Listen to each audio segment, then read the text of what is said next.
मित्रों, हमारा शरीर एक रहस्यमय यंत्र है। यह केवल मांस, रक्त और हड्डियों का पिंजरा नहीं, बल्कि चेतना का एक मंदिर है। योग और तंत्र की परंपरा में ऐसा माना जाता है कि जब तक साधक अपने अंदर मौजूद 3 प्रमुख ग्रंथियों को पार नहीं करता, तब तक उसकी चेतना पूरी तरह मुक्त नहीं हो सकती। ये ग्रंथियां हैं ब्रह्मा ग्रंथि, विष्णु ग्रंथि और महेश ग्रंथि। इन्हें साधक की चेतना में मौजूद ताले भी कहा गया है। हर एक ग्रंथि एक विशिष्ट प्रकार की मानसिक, भावनात्मक और आध्यात्मिक बाधा का प्रतीक होती है। इनका पार करना किसी भी साधक के लिए एक आंतरिक क्रांति है। ये ग्रंथियां योगिक शरीर में कुंडलिनी शक्ति की यात्रा में 3 प्रमुख अवरोधक बिंदु हैं। जब कुंडलिनी मूलाधार से उठना प्रारंभ करती है, तो ये ग्रंथियां उसके मार्ग में कसकर बंधी हुई गांठों की तरह रुकावट डालती हैं। इन्हें खोलना केवल शारीरिक अभ्यास का विषय नहीं है, बल्कि यह एक गहन भावनात्मक, मानसिक और आत्मिक साधना की मांग करता है। इन ग्रंथियों को पार करने वाला साधक न केवल जागृत होता है, बल्कि उसकी दृष्टि में संपूर्ण ब्रह्मांड की प्रकृति ही बदल जाती है। इस ग्रंथि यात्रा को समझने से पहले हमें यह जानना आवश्यक है कि ये ग्रंथियां हमारे भीतर क्यों हैं, इनका अस्तित्व क्यों है और इन्हें खोलना क्यों आवश्यक है। साधना केवल ऊर्जा को ऊपर उठाने की क्रिया नहीं है, यह हमारी आत्मा की बंद पड़ी खिड़कियों को खोलने का माध्यम है। ब्रह्मा ग्रंथि, जो मूलाधार में स्थित होती है, हमें भौतिक अस्तित्व और भय में बांधती है। विष्णु ग्रंथि हृदय और नाभि के मध्य भावनाओं और मोह की गांठ है। और महेश ग्रंथि, जो आज्ञा चक्र में स्थित है, अहंकार और ज्ञान की अंतिम सीमा को दर्शाती है। इन तीनों को पार करने के बाद ही साधक सहस्रार में पहुंच सकता है, जहां आत्मा शिव से एकाकार हो जाती है। यही है मोक्ष, यही है तुरीय अवस्था, परंतु यह मार्ग सरल नहीं है। यह एक अग्निपथ है जिसमें साधक को स्वयं को भस्म करना होता है। अपने भीतर के अंधकार को जलाकर ही वह शिवत्व की ओर बढ़ता है। इस ग्रंथियों की यात्रा में हम हर एक ग्रंथि के विशेष आयामों को समझेंगे। न केवल इनका स्थान और प्रभाव, बल्कि उनकी साधनात्मक प्रक्रिया, उनसे जुड़े मानसिक और भावनात्मक लक्षण और उन्हें पार करने की आंतरिक तकनीकें। यह ग्रंथियां केवल प्रतीक नहीं हैं, यह हमारे अवचेतन में बसी वास्तविक ऊर्जात्मक बाधाएं हैं। इन्हें पार करना हमारी साधना का मूल उद्देश्य है। हम सबसे पहले प्रवेश करेंगे ब्रह्मा ग्रंथि के रहस्यों में, जहां भय, जड़ता और अस्तित्व की पहली दीवार साधक को रोकती है। वह दीवार जिसे तोड़ना ही शिवत्व की पहली सीढ़ी है। ब्रह्मा ग्रंथि, जिसे योगिक परंपरा में मूलाधार चक्र के निकट स्थित माना गया है, हमारे अस्तित्व की सबसे प्राचीन और गहराई में जमी हुई गांठ है। यह वह जगह है जहां हमारी चेतना का पहला संबंध पृथ्वी से होता है, अस्तित्व से, भौतिकता से और सुरक्षा की खोज से। यह ग्रंथि जीवन के मूल भयों का केंद्र है, मृत्यु का भय, अस्थिरता का भय, खो जाने का भय। यही भय साधक को बार बार भौतिकता में खींच कर लाता है। इस ग्रंथि के प्रभाव में मनुष्य जीने के लिए नहीं, बल्कि बचने के लिए जीता है। उसकी चेतना संघर्ष में रहती है, सुरक्षा पाने के लिए, भोजन जुटाने के लिए, सामाजिक मान्यता के लिए। उसका पूरा अस्तित्व केवल जड़ चेतना के इर्द गिर्द घूमता है। वह अपने भीतर की आत्मा की आवाज सुन ही नहीं पाता, क्योंकि ब्रह्मा ग्रंथि की गांठ उसे शरीर और संसार की सीमाओं में बांधे रखती है। इस ग्रंथि का नाम ब्रह्मा इसलिए है क्योंकि यह सृष्टि का आरंभ है। यही वह स्थान है जहां आत्मा पहली बार शरीर से जुड़ती है, लेकिन यदि यह ग्रंथि बंद हो तो यही जन्म एक बंधन बन जाता है। साधक इसी बंद अवस्था में वर्षों साधना करता है, पर उसकी चेतना ऊपर नहीं उठ पाती। उसके अनुभव स्थूल रहते हैं, वह गहराई से नहीं देख पाता, सुन नहीं पाता और ना ही आत्मा को महसूस कर पाता है। ब्रह्मा ग्रंथि खोलने के लिए सबसे पहला कदम है भय का सामना। साधक को यह जानना होता है कि वह शरीर नहीं है, उसका शरीर केवल एक साधन है, न कि उसका स्वरूप। जब तक भय भीतर है तब तक यह ग्रंथि टस से मस नहीं होती। इसीलिए तंत्र मार्ग में पहले भैरव की साधना की जाती है, भय को ही गुरु मानकर उसे पार किया जाता है। योग में इसे मूलाधार चक्र की साधना से जोड़ा गया है। लाल रंग की ऊर्जा, पृथ्वी तत्व की स्थिरता और श्वास का गहरा अभ्यास, ये सभी तकनीक ब्रह्मा ग्रंथि को ढीला करने का काम करती हैं। चलिए एक साधारण अभ्यास को बताते हैं। पृथ्वी पर नंगे पैर बैठना, रीढ़ को सीधा रखना, श्वास को धीमा करना और हर श्वास के साथ मैं सुरक्षित हूं का भाव भरना। मूलाधार में लाल प्रकाश की कल्पना करना, जैसे वह धीमे धीमे गर्म हो रहा हो। इस समय आप मंत्र जाप भी कर सकते हैं। गण गणपत्ये नमः, यह मंत्र मूलाधार के अवरोध हटाने में सहायक है। जब साधक इस अभ्यास को नियमित करता है तब उसके भीतर से एक सहज ऊर्जा उत्पन्न होती है। वह ऊर्जा मूलाधार से ऊपर की ओर उठती है और ब्रह्मा ग्रंथि का पहला ताला खोलती है। इसके साथ ही शरीर में एक नई स्थिरता, आत्मविश्वास और साहस आता है। परंतु यह अनुभव केवल बाहरी नहीं होता, इसका प्रभाव मन पर भी पड़ता है। साधक जीवन की परिस्थितियों से डरना बंद करता है, वह चुनौतियों का सामना स्थिर भाव से करता है। आत्मनिर्भरता और आत्मसम्मान जागृत होता है। यह पहला संकेत होता है कि ब्रह्मा ग्रंथि ढीली पड़ रही है। ब्रह्मा ग्रंथि की सबसे बड़ी पहचान यही है, जब साधक को यह समझ आने लगे कि संसार के दुख केवल बाहर नहीं हैं, बल्कि भीतर की जड़ता का परिणाम हैं। और जब वह इस जड़ता को साधना के माध्यम से तोड़ता है, तभी चेतना ऊपर उठती है। अब हम प्रवेश करेंगे विष्णु ग्रंथि के भीतर, जो भावनाओं, प्रेम और मोह की गहराइयों में छुपी हुई दूसरी गांठ है, जहां साधक को स्वयं से बाहर निकलकर स्वयं में उतरना होता है। विष्णु ग्रंथि योगिक परंपरा में वह सूक्ष्म ऊर्जा बिंदु है जो अनाहत चक्र के क्षेत्र में स्थित होती है। यह ग्रंथि न केवल आध्यात्मिक विकास के मार्ग में एक महत्वपूर्ण द्वार है, बल्कि मानव अनुभवों की सबसे गहन परतों जैसे प्रेम, भक्ति, कर्तव्य, परिवार, पहचान और सुंदरता से जुड़ी होती है। यह ग्रंथि हृदय और नाभि के बीच स्थित होती है। इसका संबंध भावनात्मक पहचान, सामाजिक संबंध और आध्यात्मिक लगाव से होता है। यह सत्व गुण की प्रधानता को दर्शाती है, वह गुण जो न तो जड़ है, न ही केवल गति बल्कि संतुलन और सौंदर्य का प्रतिनिधि है। यह ग्रंथि उस अवस्था को दर्शाती है जहां साधक अपने अहंकार से निकलकर समर्पण, प्रेम और भक्ति की ओर बढ़ता है। लेकिन यदि यह ग्रंथि बाधित हो तो व्यक्ति भावनात्मक रूप से उलझ जाता है, वह संसार को छोड़ भी नहीं पाता और साधना में डूब भी नहीं पाता। विष्णु ग्रंथि में रुकावटें कैसे बनती हैं?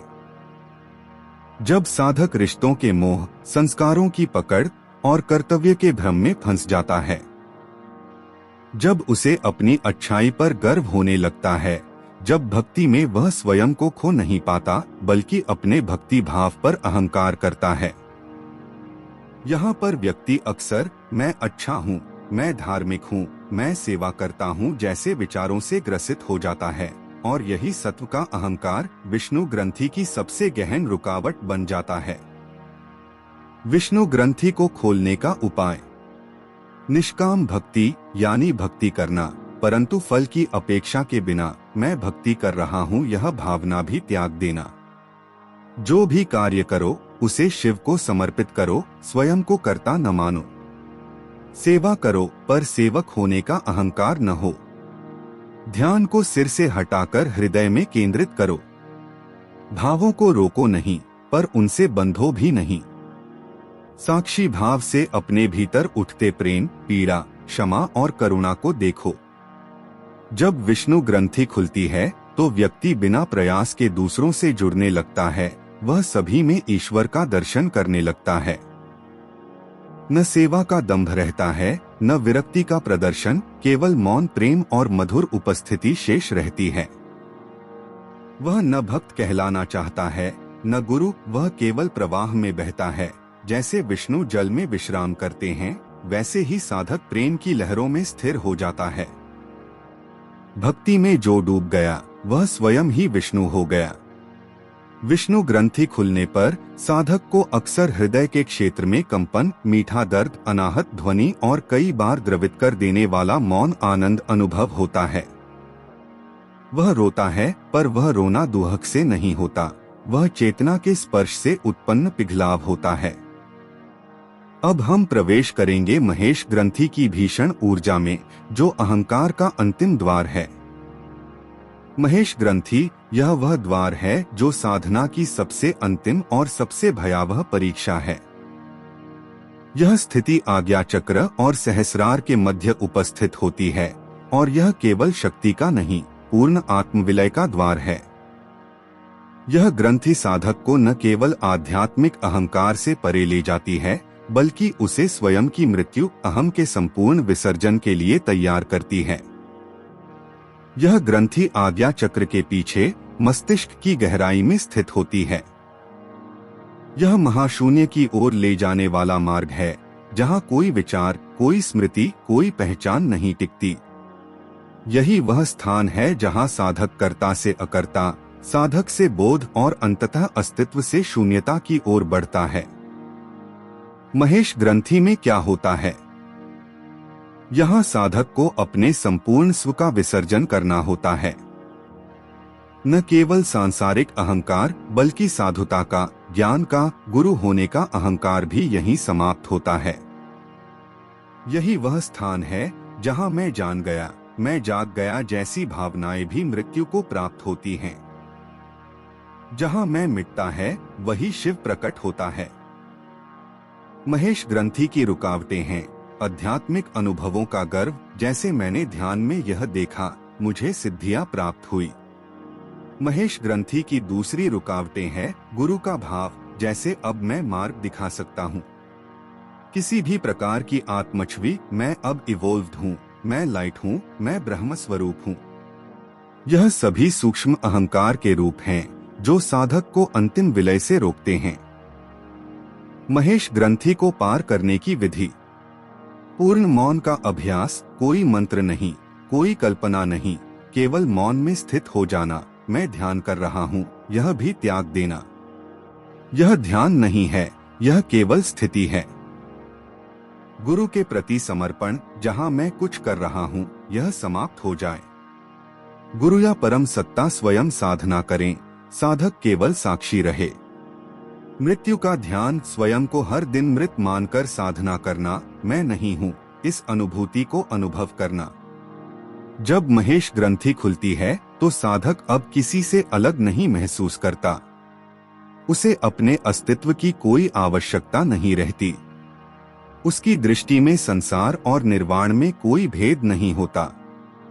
वह बोलता है लेकिन बोलने वाला कोई नहीं होता। वह चलता है लेकिन कोई दिशा नहीं होती। उसका होना एक शून्यता में विलीन उपस्थिति होता है। साक्षी वही जो स्वयं को मिटा दे, शून्य वही जो स्वयं को पूर्णता में बदल दे। महेश ग्रंथि साधक का अंतिम द्वार है। यह न केवल चित्त की मृत्यु है, बल्कि वह प्रवेश द्वार भी है जहाँ शिव से एकत्व होता है। यहाँ न साधना रहती है, न साधक, केवल शिव बचते हैं। यहाँ आकर व्यक्ति जीवन में होता है, पर जीवन उसमें नहीं होता। वह संसार को जीता है, पर संसार उसे छू नहीं पाता। वह मौन, मुक्त और ब्रह्मरूप हो जाता है। सबसे ऊपर सहस्रार चक्र है, जो योगिक साधना का वह परम शिखर है, जहाँ साधक की यात्रा पूर्ण होती है और वह ब्रह्मांड के साथ अपने अद्वैत स्वरूप का अनुभव करता है। यह चक्र सिर के ठीक ऊपर स्थित 1000 पंखुड़ियों वाले कमल के रूप में वर्णित किया गया है। यह न केवल चक्रों का शिखर है, बल्कि वह द्वार भी है जहां से आत्मा ब्रह्मा से एक हो जाती है। सहस्रार सिर के शिखर पर स्थित होता है। इसे ब्रह्मरंध्र या दिव्य द्वार भी कहा जाता है। यह आत्मा और परमात्मा के मिलन का बिंदु है, जहां साधक का स्वलय होकर शिव स्वरूप हो जाता है। जब ब्रह्मा, विष्णु और महेश ग्रंथियां खुल जाती हैं, तब चेतना सहज रूप से सहस्रार की ओर बहने लगती है। यह यात्रा स्वयं नहीं की जाती, यह यात्रा अपने आप घटती है। यहाँ कोई अभ्यास नहीं बचता, केवल मौन, साक्षी और स्थिरता शेष रहती है। सहस्रार का अनुभव। गहरे ध्यान में सिर के ऊपर कंपन या उष्णता, प्रकाश की झलकियां, जैसे किसी ने दीप जलाया है। पूर्ण मौन, भीतर और बाहर, समय, स्थान, शरीर की पहचान का मिट जाना, मैं हूं का विसर्जन और केवल होना शेष रह जाना। जहां मैं समाप्त होता है, वहीं शिव प्रकट होता है और वही सहस्रार है। सहस्रार को जागृत करने की विधियां। सिर के शीर्ष पर ध्यान केंद्रित करना, विशेष रूप से तब जब शरीर एकदम स्थिर हो। वहां कोई छवि न बनाएं, केवल मौन से जुड़ जाएं। साक्षी भाव में स्थित रहना, कोई भावना, विचार, प्रतिक्रिया, किसी से तादात्म्य न बिठाना। जो कुछ घटे केवल देखना, स्वयं को घटनाओं से परे अनुभव करना। सहस्रार केवल साधना से नहीं, कृपा से भी खुलता है। एकनिष्ठ भक्ति, गुरु में पूर्ण समर्पण, यह परम द्वार को सहज बना देते हैं। सहस्रार के जागरण के संकेत। इसके जागरण में दिव्य संगीत, आत्मा से अलगाव का पूर्ण विसर्जन, कभी कभी नींद जैसी परावस्था जिसमें गहरी सजगता बनी रहती है। बाहरी जगत से अलिप्त होते हुए भी उसकी सुंदरता को अनुभव करना। सहस्रार खुलने के बाद अब साधक न साधक रहता है, न लक्ष्य शेष रहता है। सब कुछ सहज होता है और उसी सहजता में दिव्यता होती है। शरीर चलता है, मन सोचता है, जीवन जिया जाता है, पर कोई कर्ता नहीं होता। जो शिव हुआ वह न शिष्य है, न गुरु, वह केवल मौन है। परानाद या न ब्रह्मध्वनि। यह अवस्था सबसे सूक्ष्म है, जहां ध्वनि भी समाप्त हो जाती है और केवल ध्वनि की उपस्थिति शेष रहती है। इसे ही ब्रह्मध्वनि या शब्द ब्रह्मा कहा गया है। नाद सुनाई देना क्यों महत्वपूर्ण है? यह प्रमाण है कि साधक के भीतर चेतना स्थिर हो गई है। नाद से मन की पकड़ ढीली पड़ती है, विचार कम होते हैं। यह ध्यान को सहज बनाता है और साधक को भीतर से ऊपर की ओर खींचता है। जहां मौन गूंजता है, वहीं ब्रह्मा बोलता है।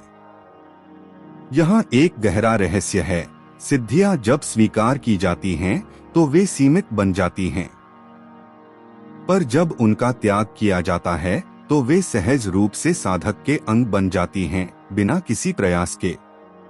एक कथा आती है, एक सिद्ध योगी हिमालय में वर्षों साधना करने के बाद जब नीचे गांव में आया, तो लोगों ने उसके चरणों में सिर झुका दिया।